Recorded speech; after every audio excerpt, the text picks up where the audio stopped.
Bonjour, je suis Chimène Alia. Vous êtes sur ma page YouTube. Je vous remercie de votre présence. Donc voilà, aujourd'hui, je voulais aborder ce thème-ci qui est le pardon et l'oubli.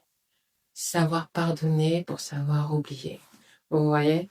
Donc voilà, c'est peut-être aussi la suite peut-être aussi de la chanson, une certaine forme de logique entre la chanson qui dit que jamais Dieu n'abandonne, mais aussi de savoir que même quand on vit des moments difficiles, quand des personnes que l'on aime peuvent s'en aller ou des réalités de ce type que l'on peut traverser, à savoir aussi parfois que une des clés de son bonheur se trouve dans le fait de pardonner et dans le fait d'oublier.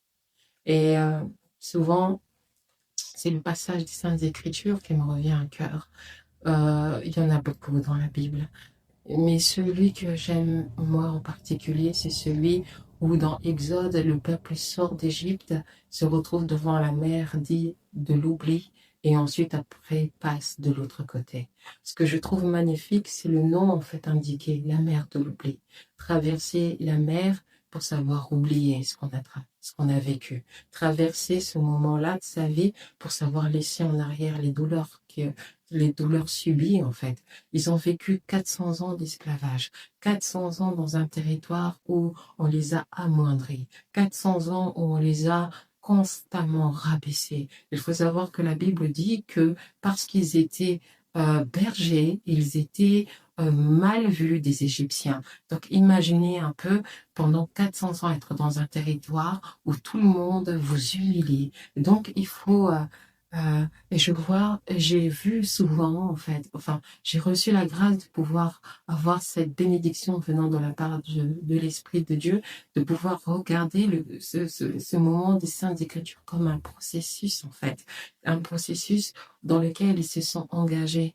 Et un processus qui me montre que pour pouvoir aller dans l'autre étape de leur vie, dans l'autre état, quelquefois, il fallait passer par la mer de l'oubli. Il faut parfois passer par le territoire où le mal qu'on a vécu, le mal qu'on a ressenti, les douleurs qui ont été, ceux qui ont été, de ceux qui nous les ont causés, on soit en capacité de pouvoir oublier pour engendrer un, un autre destin, une nouvelle ère, un autre état de cœur, un autre état d'esprit. Je me dis que Dieu guérit le cœur, que Dieu guérit un homme dans ses profondeurs, mais non seulement de passer par la mer de l'oubli, mais ils sont aussi passés par cet état où, euh, où vraiment ils ont laissé, c'est laisser les griefs contre les Égyptiens, laisser la colère contre le peuple qui les a opprimés et oppressés pendant plus de 400 ans, abandonner tout ce qui peut être des discours conflictuels pour simplement accepter de passer à autre chose. Donc voilà, c'était vraiment pour aller dans ce sens-là, que quelquefois on oublie et on passe à autre chose. Voilà, j'espère que ça pourra vous aider. En tout cas, moi, ce passage des Saintes Écritures, c'est comme ça qu'il s'est illuminé dans ma vie, au travers de la mer de l'oubli. Il faut parfois oublier. Voilà, sur ce, passez une bonne semaine.